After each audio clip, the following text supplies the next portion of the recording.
Hello everyone, welcome to our channel mountain institute of higher learning. मैं आपके साथ आपकी साधना मैम। लास्ट वीडियो में मैंने आपसे रिप्रोडक्शन इन ऑर्गेनिज्म के ही कुछ topics that is reproduction, asexual reproduction, type of asexual reproduction and which type of animal those are completed this process, उस पर भी हमने आपसे वेल एक्सप्लेन तरीके से बात की हुई थी। आज हम इस वीडियो में आपके next topic sexual reproduction in organism पर बात करने वाले हैं। इसमें एनिमल्स की कैटेगरीज कि कौन से एनिमल इस प्रोसेस को कंप्लीट करते हैं, कितने इवेंट्स में ये प्रोसेस कंप्लीट होती है, उस पर हम बात करने वाले हैं। हमारे साथ इस वीडियो के लास्ट तक बने रहिए। और अगर आपको इस वीडियो में कोई भी प्रॉब्लम है या लास्ट वीडियो से रिलेटेड किसी भी टॉपिक में आपको कोई भी क्वेश्चन पुटअप करना है, कोई भी क्वेरी है या नहीं समझ में आया है, तो आप प्लीज़ मुझे कमेंट बॉक्स में अपने क्वेश्चंस डालें, जिससे कि मैं आपके वो सारे के सारे जितने भी डाउट्स हैं उन्हें मैं क्लियर कर सकूं। Okay, let's be started our topic that is sexual reproduction in organism. Sexual reproduction in organism में सेक्सुअल रिप्रोडक्शन की जो प्रोसेसिंग है उस पर जब हम बात करते हैं तो हम देखते हैं कि सेक्सुअल रिप्रोडक्शन की इन्वॉल्वमेंट हमेशा कोई भी जनरेशन अपनी लिविंग ऑर्गेनिज्म को आगे की तरफ प्रोडक्शन के लिए उसको यूज़ करती है। सेक्सुअल प्रोसेस का मतलब है कि combining of the genetic information from the two individual of different sexes, यानी मेल और फीमेल दो मेन कैटेगरीज, मेन इंडिविजुअल से रिलीज होने वाले गैमेट्स और उन गैमेट्स में प्रेजेंट जेनेटिक इंफॉर्मेशन के मिक्सिंग से, कंबाइनिंग से बनने वाला एक नया ऑर्गेनिज्म, और उसकी डेवलपमेंट होता है सेक्सुअल रिप्रोडक्शन से। Simply, in simple word, we can say that sexual reproduction involves in the production of new living organism which is combining part of the genetic information, genetic material of two different individuals.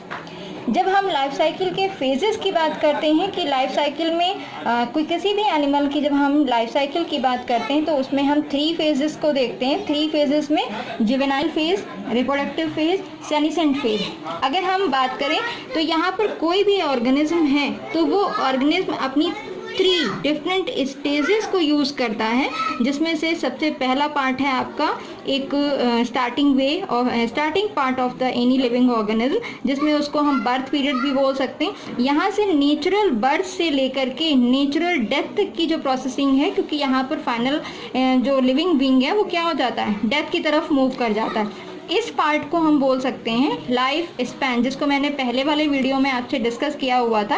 तो जब natural birth से लेकर के जो बीच की middle stage आ जाती है, जिसमें हम कह सकते हैं कि ये एक वो स्टेज है जहाँ पर इंडिविजुअल कैपेबल हो जाता है अपनी सेक्सुअल प्रोसेस को कंप्लीट करने के लिए, सेक्सुअली वो मैच्योर हो जाता है वो स्टेज, और अपनी लाइफ साइकिल में उस इवेंट को कंप्लीट करने लगता है जिसके थ्रू वो अपनी न्यू जनरेशन को डेवलप कर सकता है।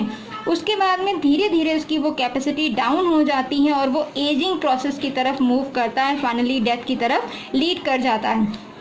वेजिटेटिव यहाँ पर जो पार्ट आ रहा है जुवेनाइल फेज, और जुवेनाइल फेज की तरफ जब वो मूव कर रहा है तो this is known as pre reproductive phase, यानी रिप्रोडक्शन से पहले की जो फेज आ रही है this is known as pre reproductive phase. यहाँ पर रिप्रोडक्टिव फेज आ रही है, सेक्सुअल मैच्योरिटी है, जिसके थ्रू वो सेक्सुअल प्रोसेस को कंप्लीट करने के लिए अब एबल हो चुका है।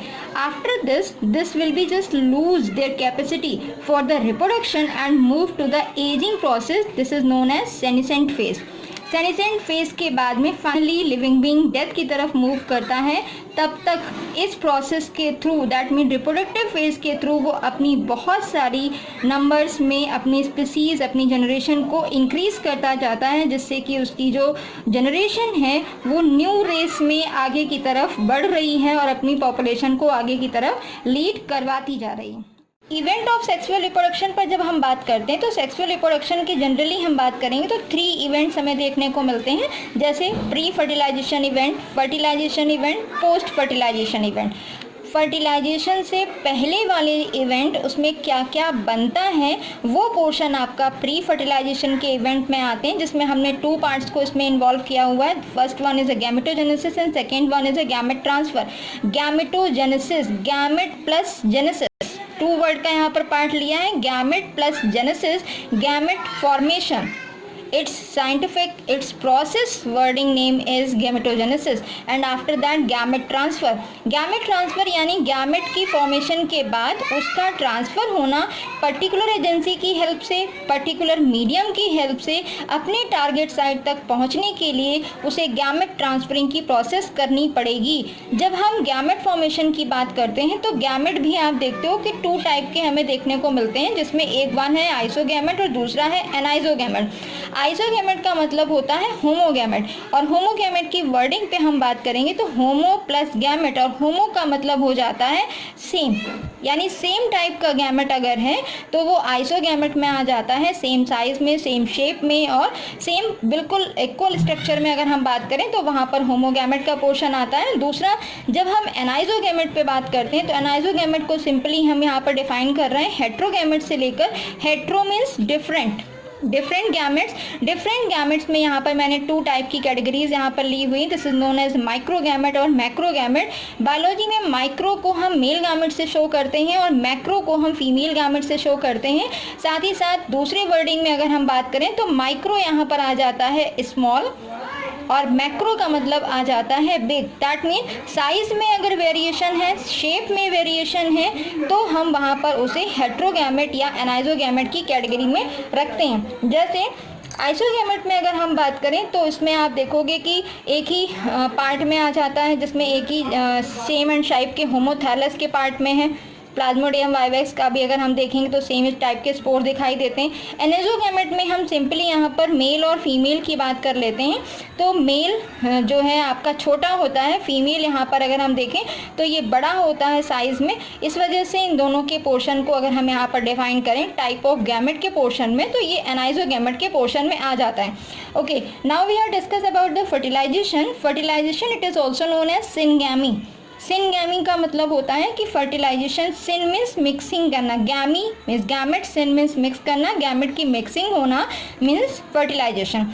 फर्टिलाइजेशन की यहाँ पर मैंने टू टाइप की कैटेगरीज में डिवाइड किया हुआ है, एक्सटर्नल फर्टिलाइजेशन और internal fertilization. Whenever body completed the fertilization process out of the body, this is known as external fertilization, जिसमें हम फ्रॉग का एग्जाम्पल ले सकते हैं जो कि वाटर मीडियम पर जाकर के अपना एक्सटर्नल फर्टिलाइजेशन करता है। Internal, whenever fertilization is completed inside the body, body के अंदर जब यहाँ पर फर्टिलाइजेशन होता है तब आप देखोगे कि ये इंटरनल फर्टिलाइजेशन का पार्ट है। इंटरनल और एक्सटर्नल फर्टिलाइजेशन के बेसिस पर अगर हम बात करें तो internal is safe than the external fertilization. Internal ज़्यादा सिक्योर है, ज़्यादा सेफ है, क्योंकि ये बॉडी के अंदर है, मदर की केयरिंग में है और प्रॉपर वे में उसका डेवलपमेंट करने के लिए एबल है। लेकिन external fertilization it is totally depend on the environmental condition, that's why it is so risky. हो सकता है वाटर जहाँ पर जिस मीडियम में हो रहा है वहाँ पर वो मीडियम सेफ ना हो, वहाँ पर वो जो जिसकी हेल्प से वो कंप्लीट कर रहा है वहाँ पर वो चीज़ें उसके लिए सेफ इन्वायरमेंट नहीं मेंटेन कर पा रही हूँ। इसकी वजह से इंटरनल फर्टिलाइजेशन ज़्यादा सेफ है और ये रेस को आगे की तरफ इंक्रीज करने के लिए भी ज़्यादा बेटर मोड है। थर्ड इवेंट पे अगर हम बात करते हैं, फर्स्टली हमने बात की थी प्री फर्टिलाइजेशन, सेकेंड पे हमने बात की फर्टिलाइजेशन, और थर्ड इवेंट जो आ रहा है this is the post fertilization, यानी फर्टिलाइजेशन के बाद का जो इवेंट है वो क्या होगा। इसमें भी टू पार्ट्स हैं, एक तो आप देख रहे हो कि zygote formation, embryogenesis, two part है।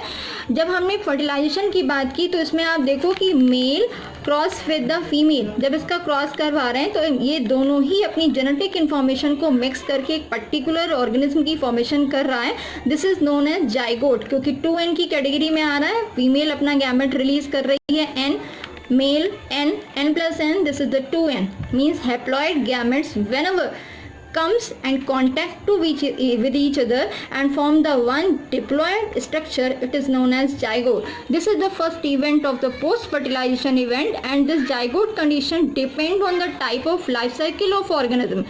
ये डिपेंड करता है कि ऑर्गेनिज्म की लाइफ साइकिल कैसी है, कितने टाइम पीरियड को कवर कर रही है, उसकी बॉडी का मोड कैसा है, उसकी बॉडी की एबिलिटी कैसी है, इन सभी चीज़ों पर जाइगोट की फॉर्मेशन डिपेंड करती है।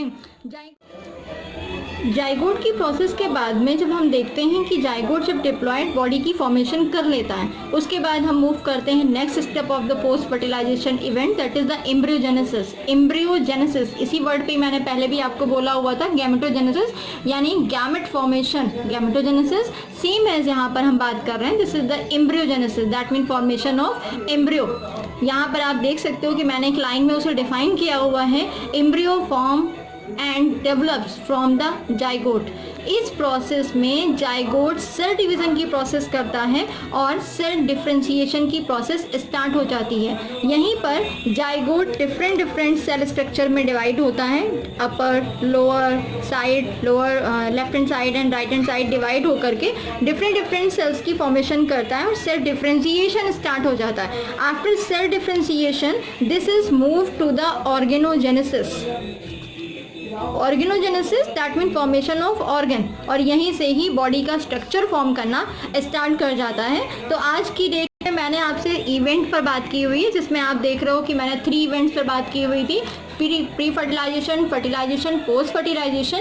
प्री के 2 पार्ट्स थे, gametogenesis and gamete transfer. Fertilization it is also known syngamy, जिसमें एक्सटर्नल इंटरनल दोनों के मैंने आपको इसमें ड्रॉबैक्स और प्रॉफिट दोनों ही मैंने बताए हुए हैं। पोस्ट फर्टिलाइजेशन में जाइगोट की प्रोसेसिंग और एम्ब्रियोजेनेसिस की प्रोसेस पे मैंने बात की, और फाइनली आपको बताया कि किस तरह से सेल डिवीजन और सेल डिफरेंशिएशन की प्रोसेस के बाद में वो पर्टिकुलर सेल स्ट्रक्चर ऑर्गेनोजेनेसिस की प्रोसेस की तरफ मूव हो जाता है।